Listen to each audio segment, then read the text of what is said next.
Father's love. Everywhere I go, His presence surrounds me. I can see the hand, I can hear the voice, I can feel the touch of God. In the music of birds and rustle of leaves, I can hear the voice of the Father. In the thundering rain and whispering breeze, I can hear the voice of the Father.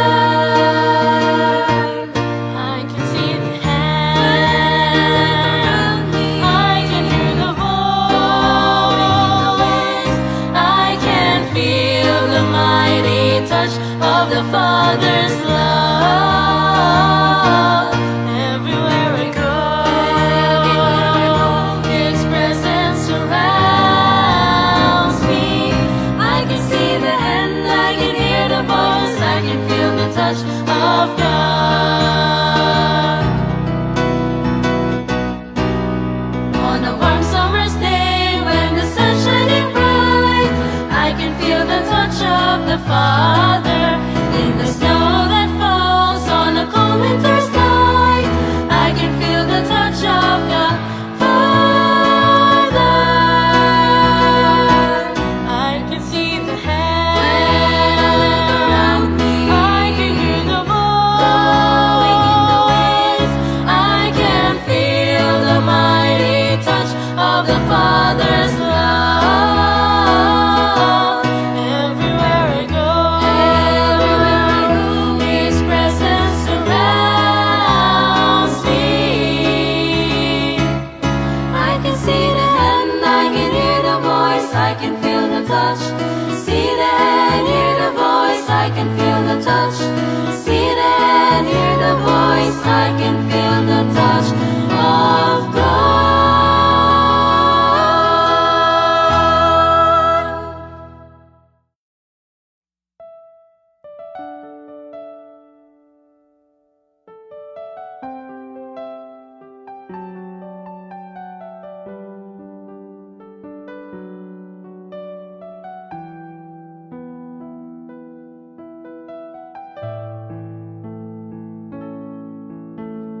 There will come a day, I know without a doubt, around the throne the saints will bow and lay down every crown. How glorious is that moment, to see Him face to face, to hear Him say, "Well done, my child, you finished the race."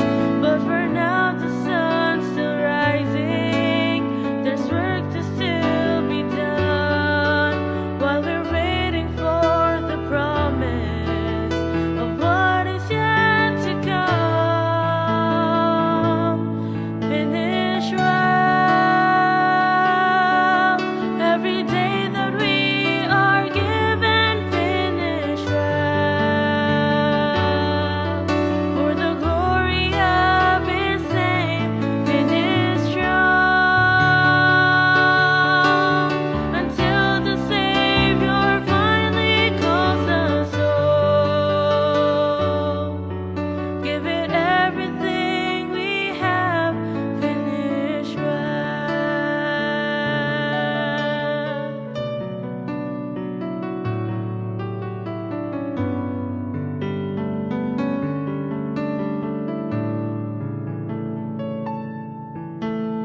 There's no truth in saying we've seen our better days.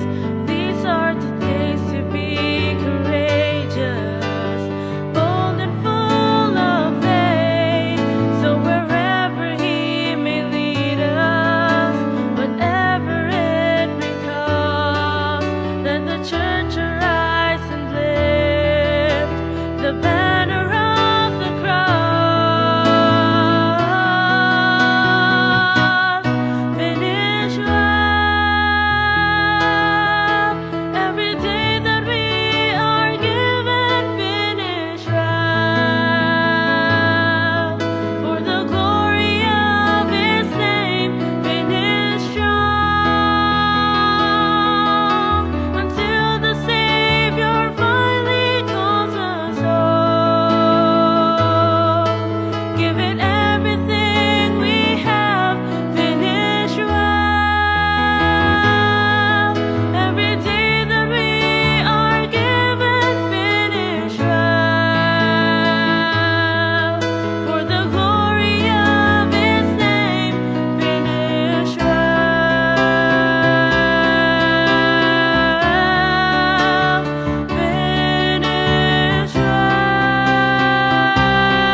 think about just what He's done, I start counting my blessings one by one. I do not deserve all that He's done for me, but I'll praise Him forever through eternity. I am amazed that He'd take the time to give me such blessings and fill up my life. God is so good, I cannot express how thankful I am. I am so blessed.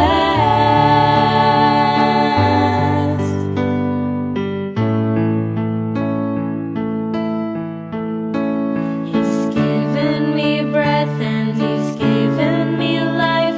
He has saved my lost soul from torment and strife. Jesus died on the cross just to show me His love.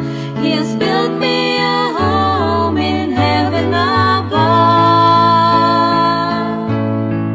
I am amazed that He'd take the time to give me such blessings and fill up my life.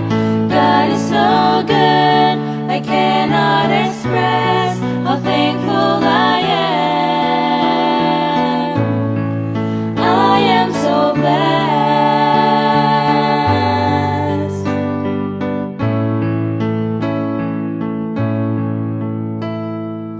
Often I stumble as I journey this way, but His mercies are new every day.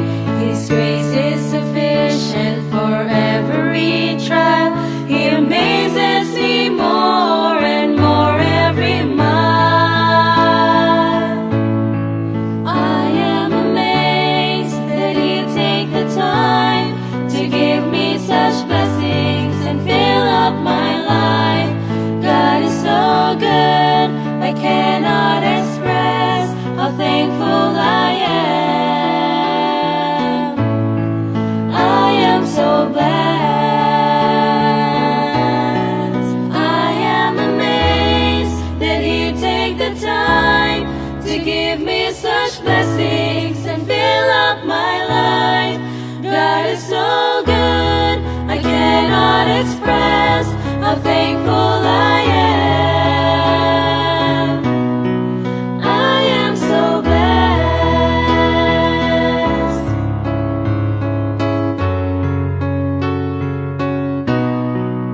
I am so blessed.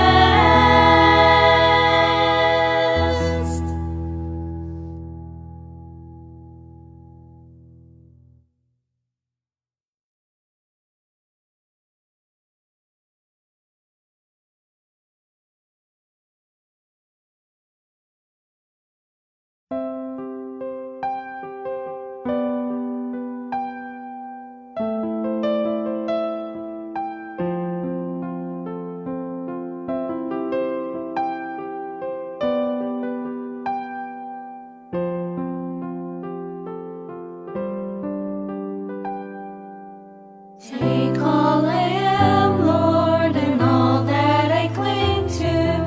You are my Savior, I owe everything to. Take all the treasures that lie in my storehouse. I cannot follow when I enter your house. So I surrender all to you. I surrender all.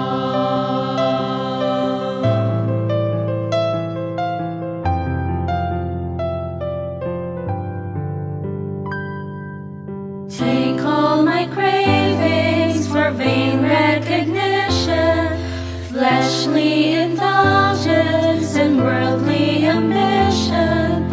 I want so much, Lord, to make you the focus, to serve you in secret and never be noticed.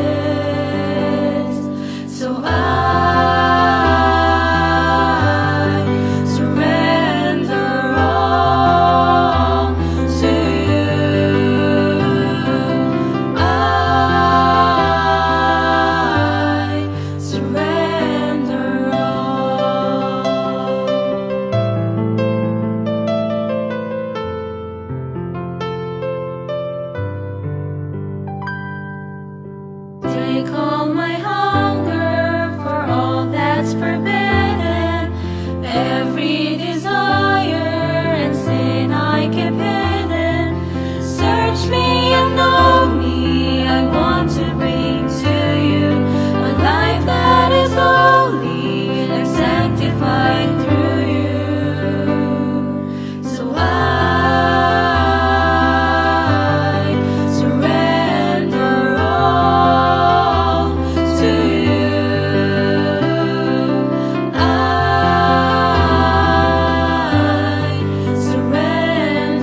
Magandang gabi po sa bawat isa and welcome sa atin pong family altar ngayon pong araw ng Friday. And purihin ang Diyos sapagkat tayo po muli na namang magkakasama sa gawain po ng Panginoon. Ano po?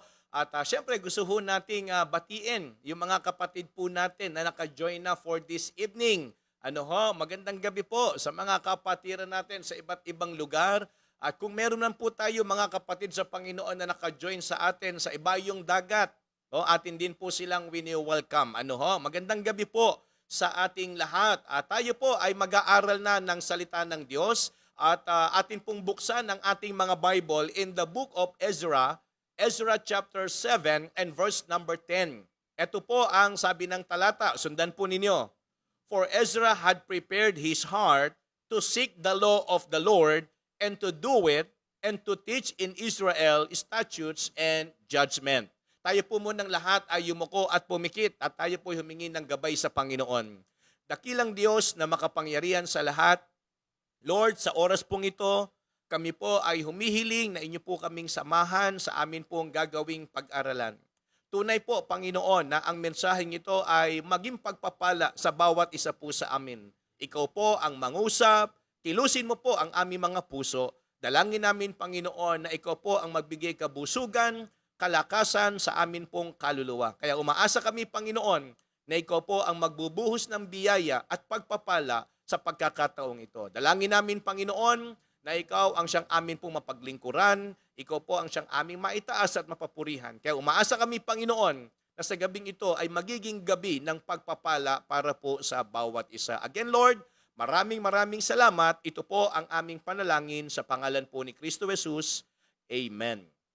Well, the title of our message for this evening is Prepare Your Heart for the Word of God. Napakagandang mensahe na kumbaga ito po ay magbigay paalala sa atin pong lahat, mga kapatid, na ang atin pong puso ay mainam na lagi po nating nilalamanan ng salita po ng Diyos. Sapagkat, tandaan po ninyo, ang puso natin ay pwede tayong madaya.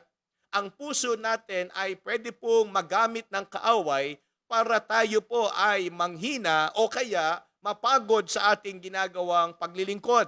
Alam naman ho natin na sinabi ng Bible na ang puso ng tao ay masama. Di ba't sabi ho ng Biblia, the heart is deceitful above all and desperately wicked. So sa madalit salita, gustuhin man natin maging mainam at matuwid sa harapan ng Panginoon kapag ang dikta ng puso natin ay pagtalikod sa gawain ng Diyos, nahihirapan tayong labanan. Hindi ho natin basta-basta kaagad, kumbaga makonquer yung ginugusto ng atin pong damdamin. Kaya kailangan po natin ng salita ng Panginoon. Mahalaga po ang salita ng Diyos sa ating mga buhay. Mahalaga po ang salita ng Diyos sa ating puso sapagkat ito po ang ating nagiging kalasag para ang kaaway ay hindi ho makagawa sa ating buhay. Para tayo po mismo, masawata sa atin pong pagkatao. Alam mo ho ninyo mga kapatid, hindi ho porket tayo nasa gawain, perpekto na tayo at hindi na tayo magkakamali. Hindi ho porket nasa gawain, hindi na ho tayo magkakasala. Hindi ho porket nasa gawain na tayo, bawat hakbang, bawat gagawin natin ay para sa mga espiritual na bagay na. Tandaan po ninyo, tayo po ay nabubuhay pa rin sa laman. At ang laman na yan ay pilit na kinokontrol ng puso nating masama. Kaya nga mga kapatid, mahalaga po na ang puso natin ay dapat lagi nating inihahanda para po sa salita ng Diyos. Well, tignan natin, in the parable of the sower, Jesus unveils a profound mystery of the kingdom of God, demonstrating how the Word of God operates in various hearts as a seed. Well, there are 4 types of grounds symbolizing different heart states. Meron po dito, mga kapatid, wayside. Okay? And another thing is stony. At yung isa pa po ay thorny. At yung pang-apat ay good. So sa madalit salita, mga kapatid, kung papaano natin tinatanggap ang salita ng Diyos at kung papaano po ito nakikita sa ating mga buhay, yun ang kapahayagan ng klase ng atin pong puso. Naintindihan po ninyo, mga kapatid, uulitin ko po. kung paano natin tinatanggap ang salita ng Diyos at kung paano po ito nakikita sa ating mga buhay, yun po ang kapahayagan ng atin pong mga damdamin, ng atin pong puso. Kasi po, doon makikita kung anong klaseng puso meron tayo. Hindi ba't apat po yan? Yung una, wayside. Yung pangalawa, yung stony. And then yung pangatlo, yung thorny. And then yung pang-apat, yung good. Apat na klase ng lupa yan na inihalin tulad po sa puso ng tao. So sa makatuwid, maganda po na makita natin yung ating sarili, masuri natin yung ating damdamin at yung puso kung papaano ito tumatanggap ng salita ng Panginoon. Gaya po ng sinabi ko kagabi, mapalad po tayo kung tayo ay kinakatagpo ng Panginoon. Mapalad po tayo kapag ang salita ng Diyos ay may effect sa buhay natin. Dahil kung wala, mga kapatid, there is something wrong sa atin pong buhay. May mali sa atin pong paglakad. May mali sa atin pong pananaw. Kaya nga mahalaga po na tinitignan natin at binabantayan natin ang ating puso. Ano ba ang nilalaman ito? Paano ba natin ito kumbaga ginagamit para intindihin at tanggapin ang salita po ng Panginoon? Kaya nga may mga bagay po akong gustong ibahagi mula po sa ating talatang binasa dito po sa Ezra chapter 7. Kasi po, i-divide natin ito into 3. Tingnan po ninyo. Verse number 10, balikan lang po natin mga kapatid. Sabi po ng talata, for Ezra had prepared his heart, number 1, to seek the law of the Lord. Yan ho yung isang bibigyan natin ng pansin. Pangalawa, and to do it. Kasi po ang tama, wag lang ho nating hanapin at pakinggan ang salita ng Diyos. Mahalaga rin po na dapat ang goal natin magawa natin ito sa atin pong buhay. Kaya yan po ang sabi ng verse number 10. And not only that, yung karugtong pa, and to teach in Israel. So yan ho ang pagkakahati-hati niyan. Number 1, to seek the law of the Lord. And then number 2, to do it. And then number 3, to teach in Israel. Yan ho ang ating pag-aaralan. Number 1, study the Word of God. Yung idea po ng seek the law ay katumbas po ng salitang study. Yung salitang seek, ang katumbas ay salitang study. So anong ibig ko pong sabihin? Ang tama po bilang mananampalataya at kung anong klaseng puso meron tayo, doon natin madidetermina na yung puso pala natin mainam kapag tayo po ay nananabik, naghahanap at nagnanais mag-aral ng salita po ng Diyos. Pero kapag hindi ho ganon, ang ating nararamdaman mga kapatid, may problema yung puso na yan. Doon sa apat na klase ng puso na yon, mga kapatid, doon natin malalaman kung ano yung klase ng puso meron tayo kasi andyan ang salita ng Panginoon, napapakinggan natin, natatanggap naman natin, at ito pa, nauunawaan naman natin yung kapaliwanagan patungkol po sa pagtuturo ng salita ng Diyos. Pero ang problema, kapag hindi natin ito nagugustuhan o kaya kapag hindi ito nananatili sa ating mga puso. Kaya nga, sabi ho ng Bible, in verse number 10, hindi ba't sabi dyan, for Ezra had prepared his heart to seek the law of the Lord.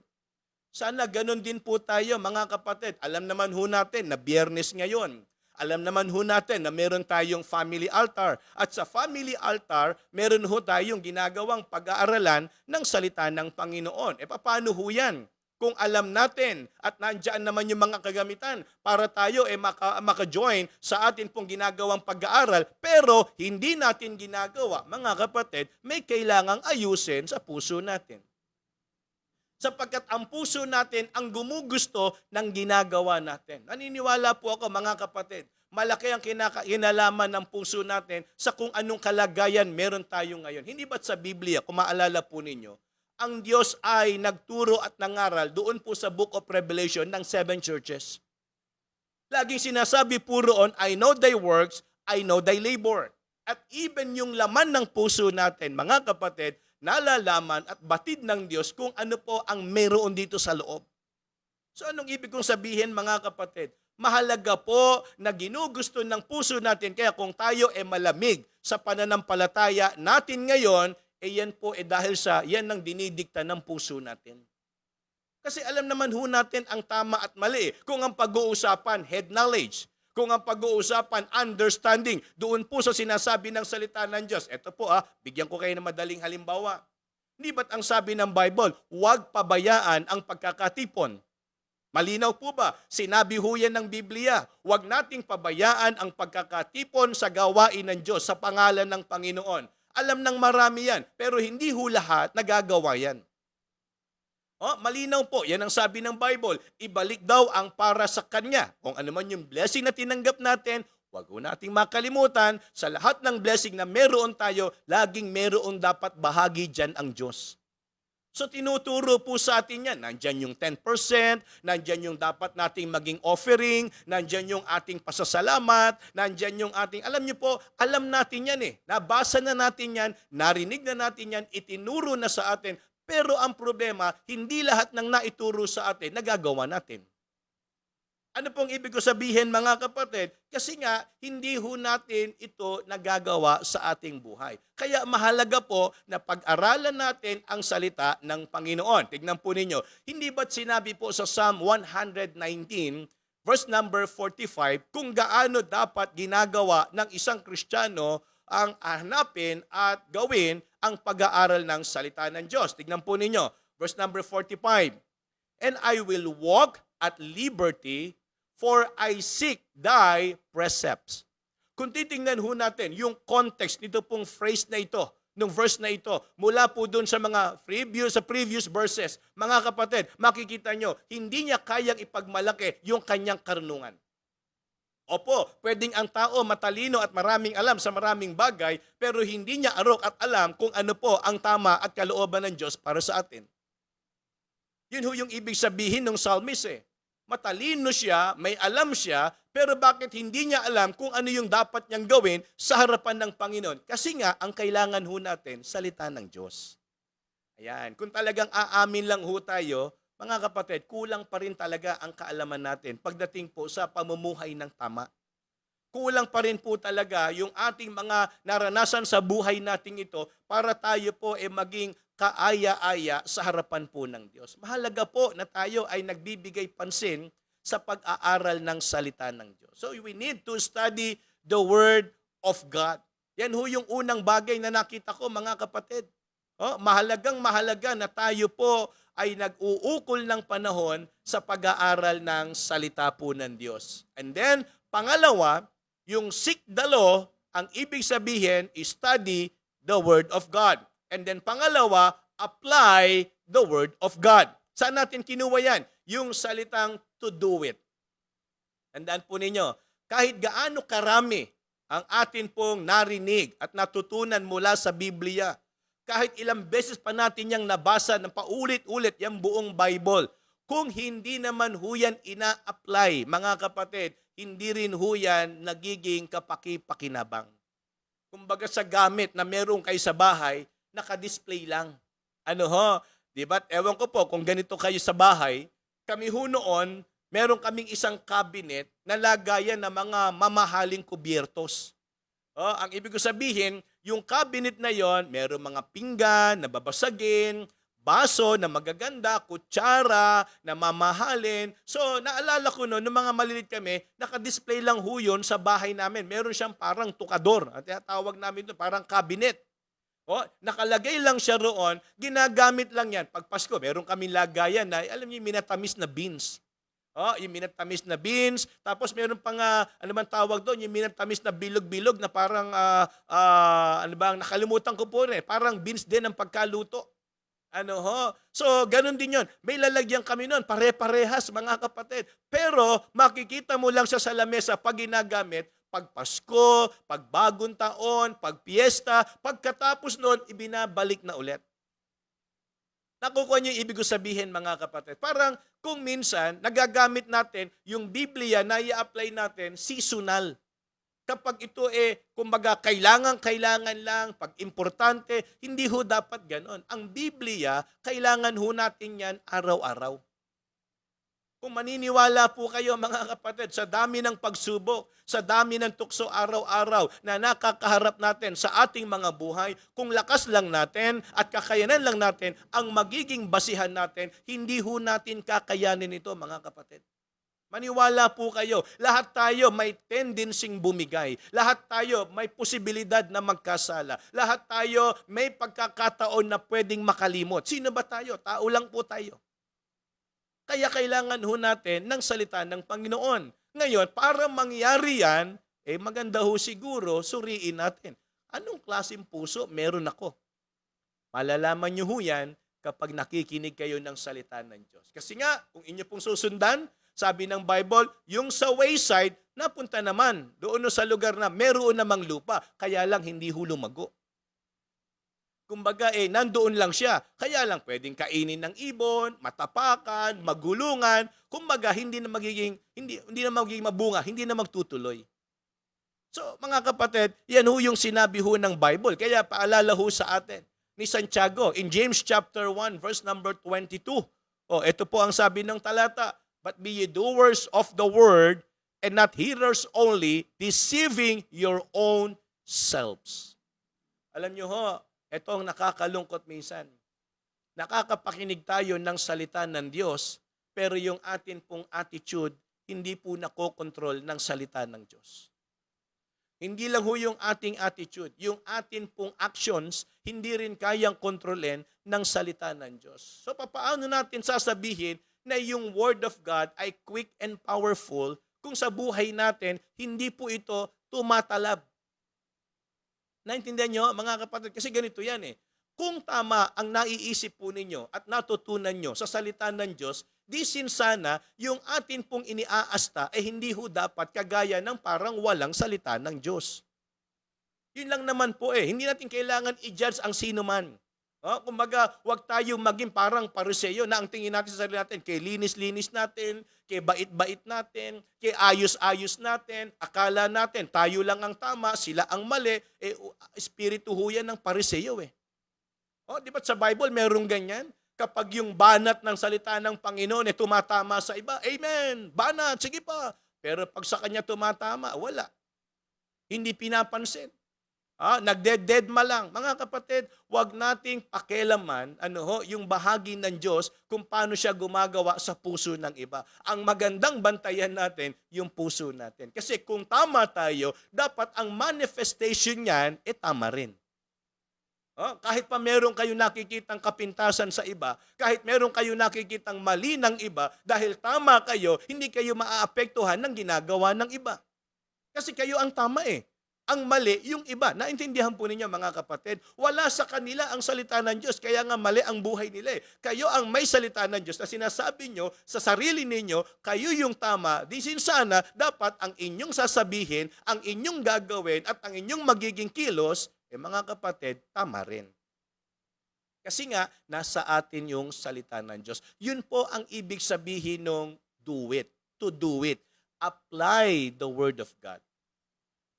Sabi ho ng Bible love one another. Pero bakit pag nakakita tayo ng mali ng iba, parang masayang-masaya tayo? Di ba? Sa mundo nga, galit tayo sa mga chismoso-chismosa hindi ho maganda yun na Kristiyano tayo, parang ganun pa rin yung ating kinakakilikilos.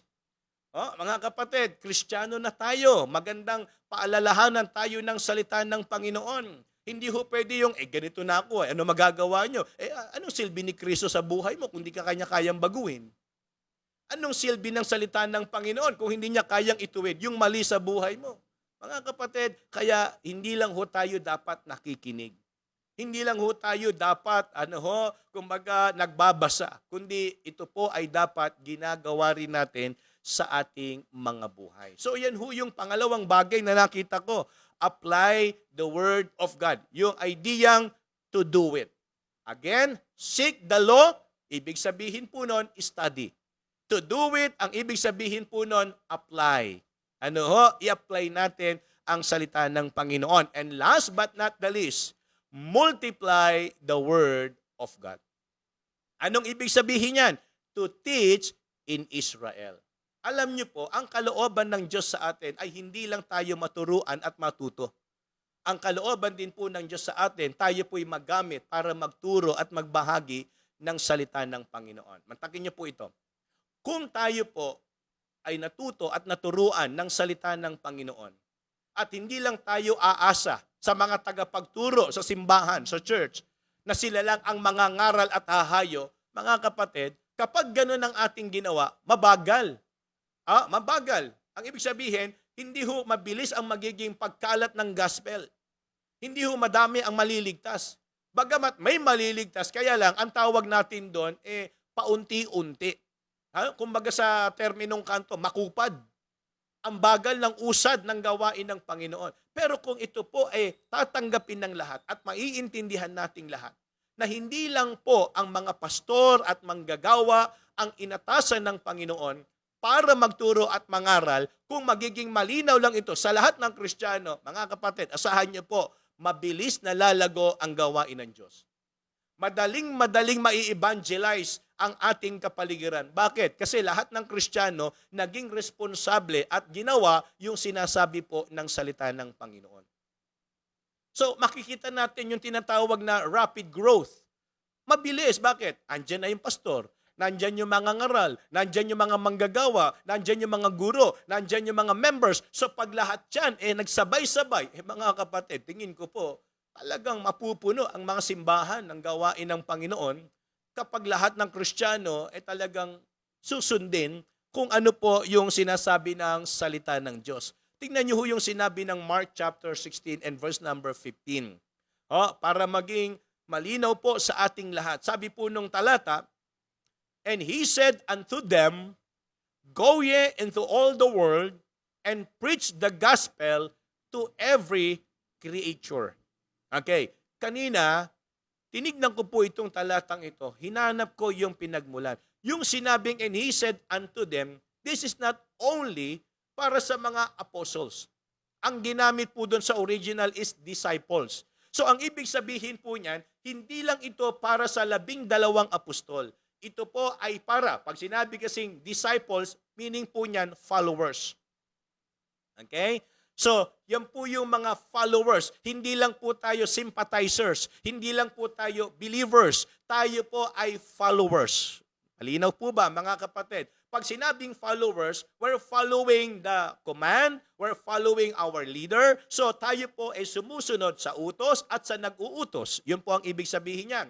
Kaya ang tawag sa atin, followers of Christ. So, ngayon, ang sabi ho ng Bible, "And he said unto them," to his followers. Brethren, listen to this. Kung talagang tinanggap mo ang Panginoon at nasa iyo ang salita ng Diyos, ang tawag sa iyo, followers. Okay? Sumusunod tayo sa Kanya. Ngayon, kung gagawin natin yan, ang sabi ng Bible, "Go ye into all the world and preach." Kaya alam nyo mga kapatid, ganito po yan. Kumbaga, pumunta na tayo sa pinakadundunong atin pong pangatlong puntos. Magpasalamat ho tayo sapagkat may ginagamit ang Diyos para mangaral ng salita ng Panginoon. I'm not saying this because ako po yung nagsasalita and this is for me. No, this is for us. Para po sa ating lahat ito at sa kapakanan ng gawain ng Panginoon. Siguro po, kung hindi natin na magagawa yung nagagawa ng iba para mangaral, tingin ko po ang tamang gawin na lang ng iba, suportahan. Kesa hanapan pa ng butas, kesa hanapan pa ng kapintasan na hindi na nga nagagawa yung kanyang obligasyon na mangaral, yung nangangaral pa, yun pa ang sinisira. Yun pa yung nadi-discourage, yun pa yung nawawalan ng gana. Mga kapatid, alam nyo ho, ang pangangaral ng salita ng Diyos ay hindi para sa pastor lang. Ang pangangaral ng salita ng Panginoon ay para po sa lahat ng mga tagasunod ng ating Panginoong Hesus. Kaya kung meron hong nakagagawa nito, purihin ng Panginoon. Isipin natin, pag-aralan natin maigi, sino at paano tayo makakatulong sa mga taong dapat ako sana ang gumagawa pero sila na lahat.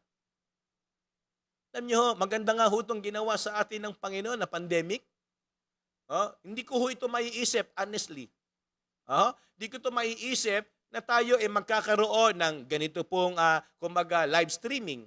Kasi karamihan ho ng pastor, di naman ho nagiging idea ito Kumbaga, ang hahanapin pa rin natin, yung mga home Bible study, mangangatok tayo ng bahay, na kung tutusin, magagawa mo yan pa isa-isa lang.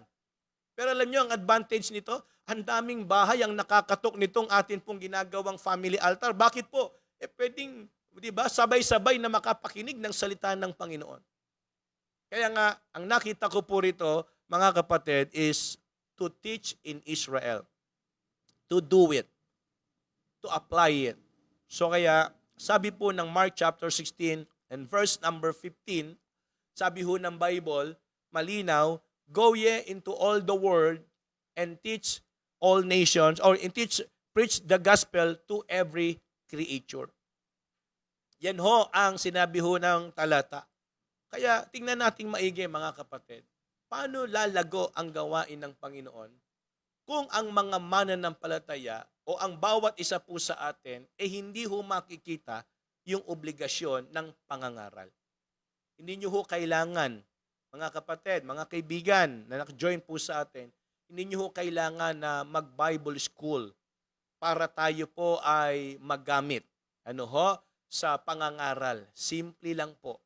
Kung paano nyo tinanggap ang salita ng Diyos, kung paano nyo po inaccept si Jesus Christ, kung paano nyo po pinaniwalaan ang salita ng Panginoon, ganun lang din po ang inyong dapat sabihin. Kung paano naging blessing ang salita ng Diyos sa inyo, ibahagi nyo po sa mga tao. Kapag lahat tayo nag-apply at gumawa nito, mga kapatid, makikita natin kung gaano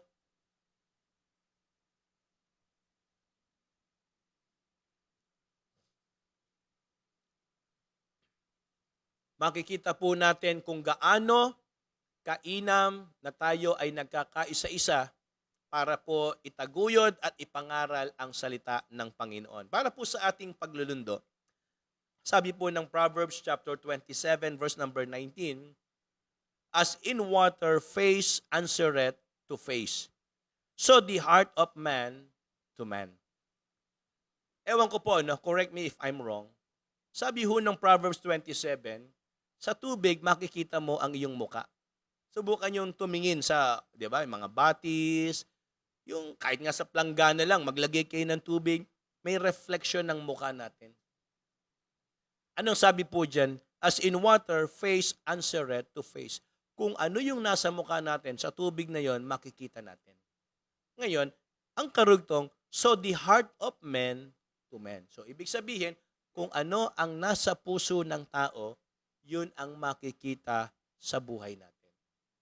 Kung tayo po masunurin, makikita yon sa buhay natin. Kung tayo po ay tahimik na tao, makikita po yon sa buhay natin. Pero kung tayo po hindi sumusunod, imbis na magpakababa, parang dumidepensa pa ng sarili, hindi ho maganda yon sa harapan ng Diyos. Yun po ang laman ng puso natin. Kaya nga sana sa gabing ito, tayo po ay napagpala at natuto ng salita ng Diyos. Manalangin po tayo. Panginoon, maraming salamat po sa aming naging pag-aaral ng inyong salita. Salamat po sa inyong pagtuturo. Tunay po, Panginoon, nakakitaan mo kami ng kababaan ng loob. Ikaw po, Panginoon, ang amin pong pinagtitiwalaan. Salamat po sa pagtuturo mo po sa amin ngayong gabi. Ito po ang aming panalangin sa pangalan ni Jesus. Amen. So atin pong panoorin, mga kapatid, yung mga kapatirang ipapanalangin po natin for this evening.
So yan po at napanood po natin ano ho yung mga kapatiran na atin pong magandang ipag-pray for this evening. Samahan po ninyo ako mga kapatid, manalangin po tayo.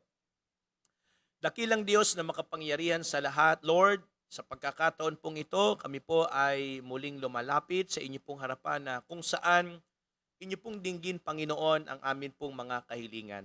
Dalangin po namin ang pamilya ni Sister Bing, ang De La Cruz family, ang pamilya nila, Panginoon, patuloy mo pong gabayan, si Darius, si Daryl, si Hannah. Ikaw po, Panginoon, ang nakakakita ng kanilang kalagayan. Tulungan mo po sila sa mga pang-araw-araw nilang needs.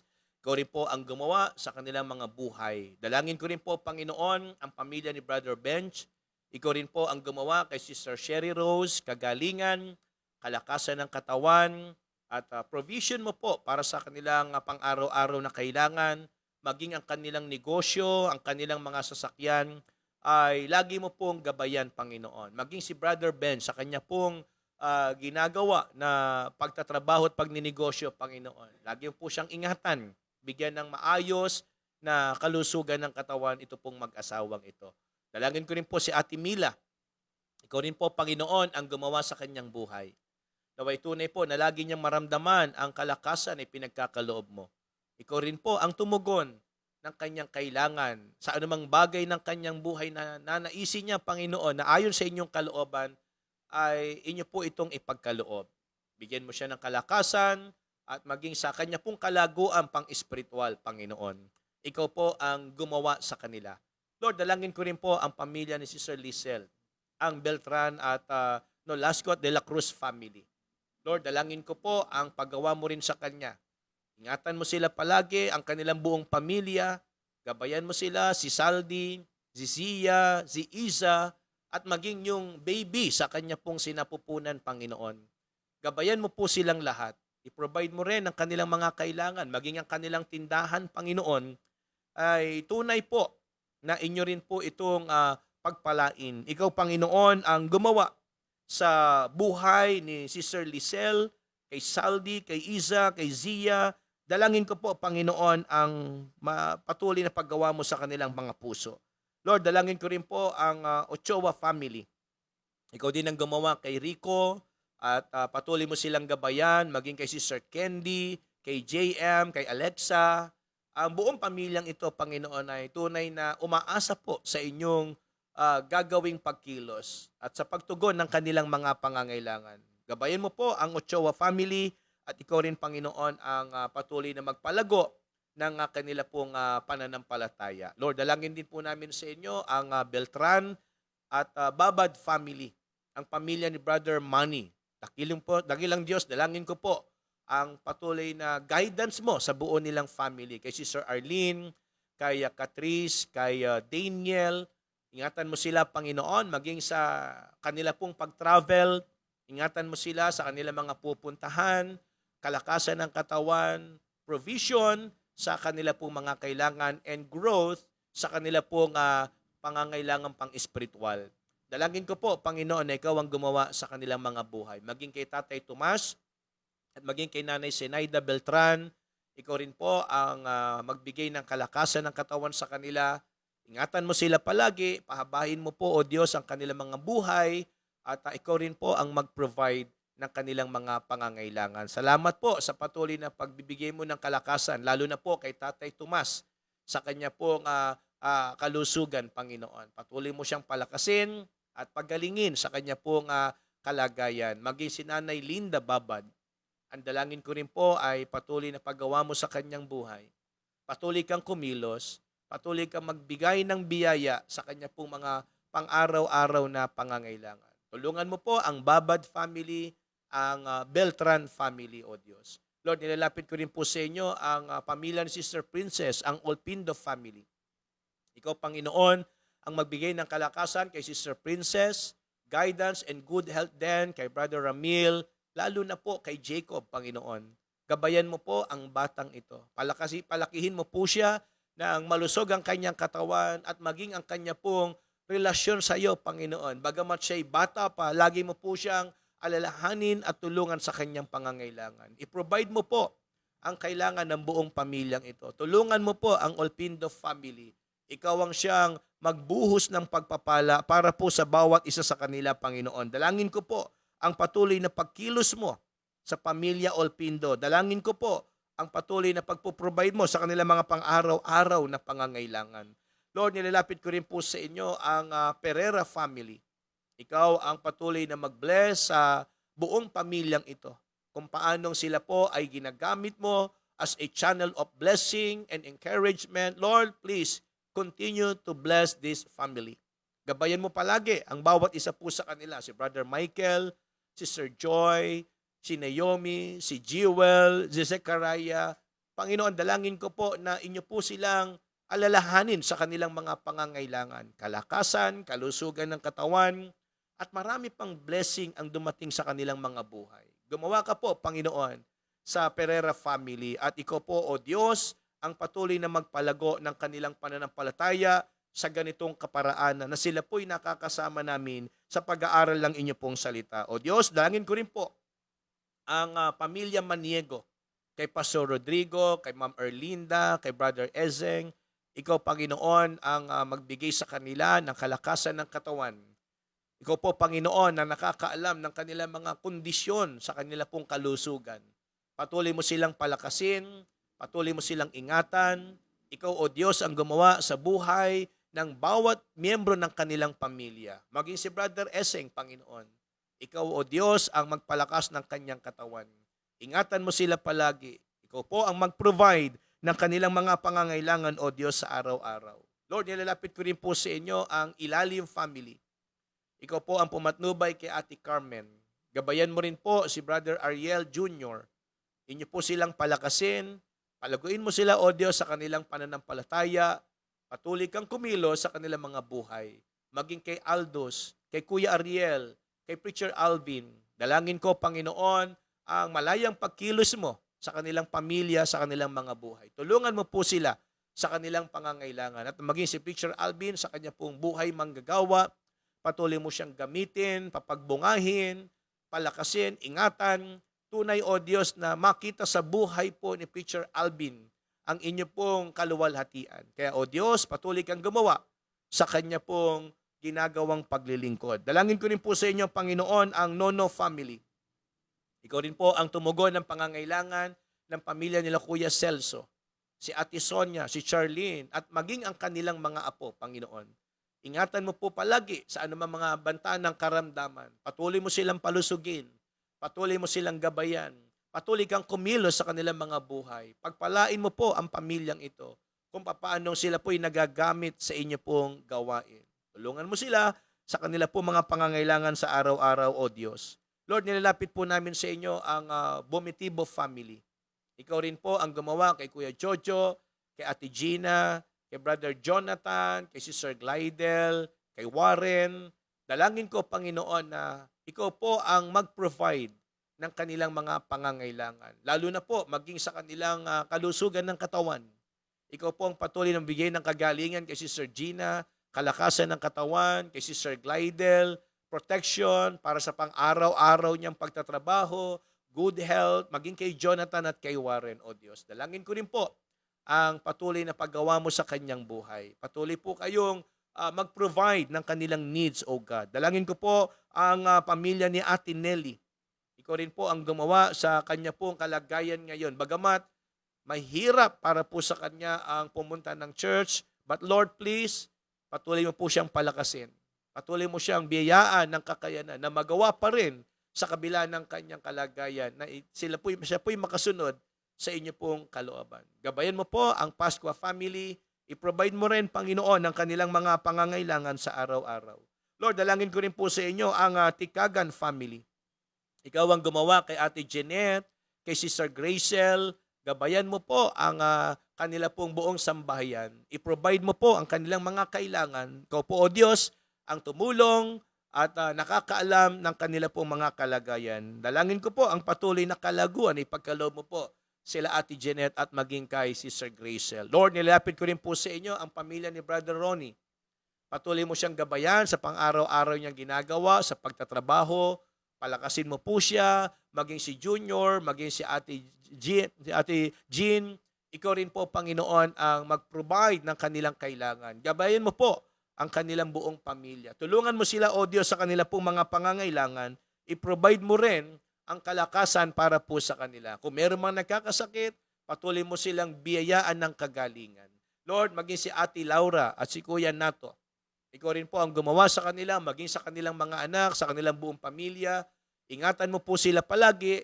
I-provide mo rin po yung kanilang kailangan. Ipuin mo po ang katawan ni Ate Laura ngayon sa kanya pong iniindang sakit. Pagalingin mo po siya, Panginoon. Palakasin mo po siya. Patuloy mo siyang gamitin para po sa inyong gawain. Ikaw po ang gumawa sa kanila pong mga buhay, O Diyos. Lord, dalangin ko po ang pamilya Trinidad. Si Kuya Joe, dalangin ko po ang patnubay mo sa kanyang ginagawa, sa trabaho, sa araw-araw. Bigyan mo siya ng kalakasan ng katawan. Ikaw po, Panginoon, ang magpagaling kung meron man siyang iniindang karamdaman. Patuloy mo siyang bigyan ng wisdom maging sa pag-aaral ng iyong salita. Gamitin mo ang kanyang buhay para marami pang mga tao ang mabahagi na ng inyong pong salita. Dalangin ko rin po si Ate Rose. Patuloy mo siyang palakasin, pagalingin. Hawakan mo po ang kanyang katawan. Hawakan mo po ang kanyang buhay, Panginoon. Patuloy mo siyang biyayaan ng pangangailangan. Tulungan mo po sila for their daily needs, O God. Dalangin ko po ang guidance mo rin para kay Ate Sara, kay si Sir Hannah, kay Joram, kay Maris. Gabayan mo po ang sambahiyang ito. Patuloy mo silang gamitin para sa inyo pong gawain, para makapaglingkod kami ng kaaya-aya, Panginoon. Ikaw ang mag-provide para po sa kanilang kailangan, maging yung sugat ni Ate Sara. Lord, pagalingin mo po ito. Tunay na papaghilumin mo na po yung kanya pong sugat sa kanyang binti. Ikaw po ang mag-provide ng kanilang mga kailangan, Panginoon. Lord, dalangin ko rin po sa inyo ang aming pong pamilya. Ikaw ang patuloy na magbigay ng kagalingan kay Rachel. Hipuin mo ang kanyang katawan, ang kanyang ubo, ang kanyang sipon, ang kanyang iniinda sa kanya pong katawan, Panginoon. Inyo po itong pagalingin at ikaw po, O Diyos, ang magbigay ng kanyang mga pangangailangan. Maging kay Mommy, good health, protection, provision, ay patuloy mo pong ipagkaloob para sa kanya. At kung ano pong trabaho ang kalooban mo para sa kanya, Panginoon, naway i-guide mo po siya sa kanya mga gagawing desisyon. Lord, tulungan mo po si Mami sa kanya po mga iniindang sakit.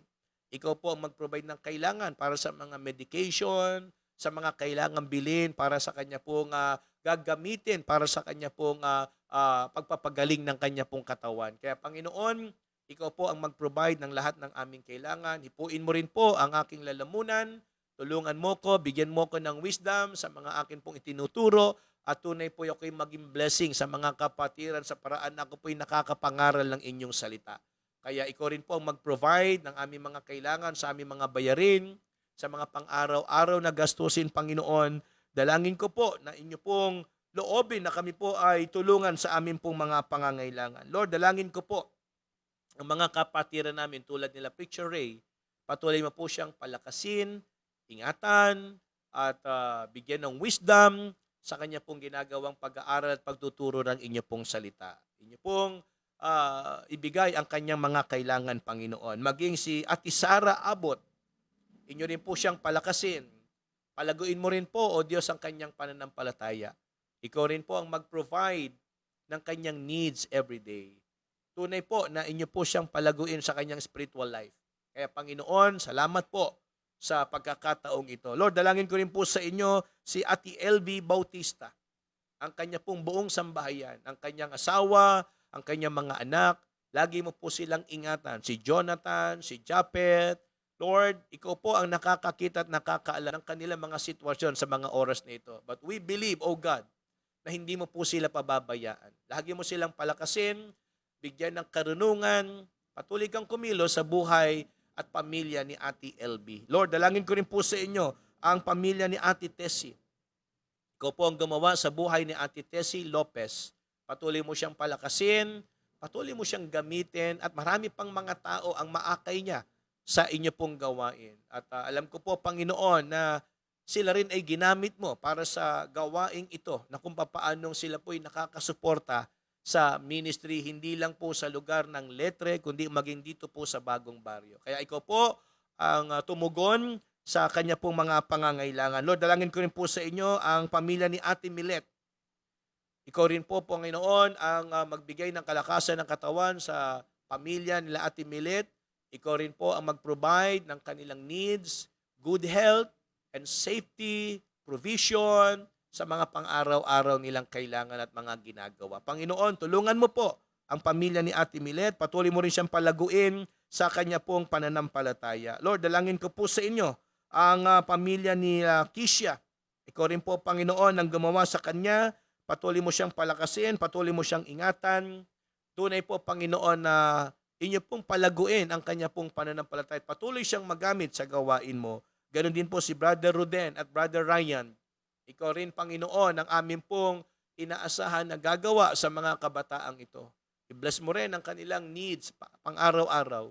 I-bless mo rin ang kanilang ginagawang paglilingkod sa inyo pong gawain.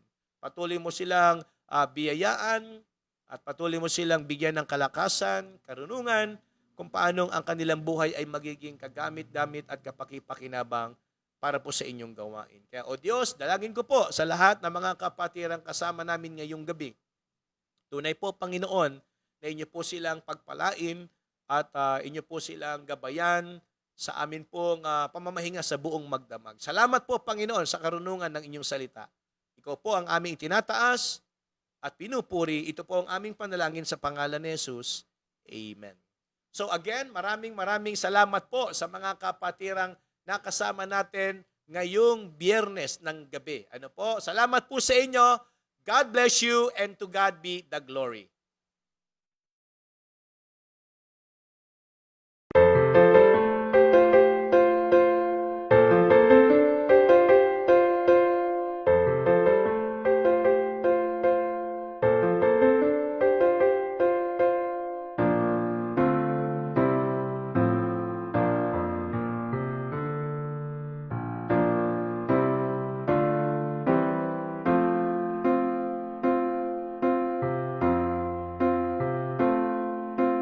Lord, we pray for the lonely ones and the hurting ones, the ones who don't know what to say or how to pray.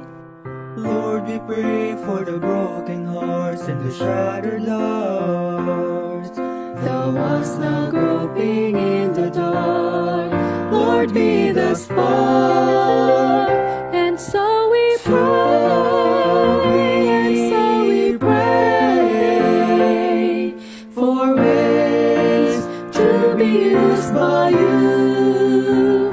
We want to serve, we want to serve, to be faithful, to be caring, to be true, to be faithful, to be caring, to be true.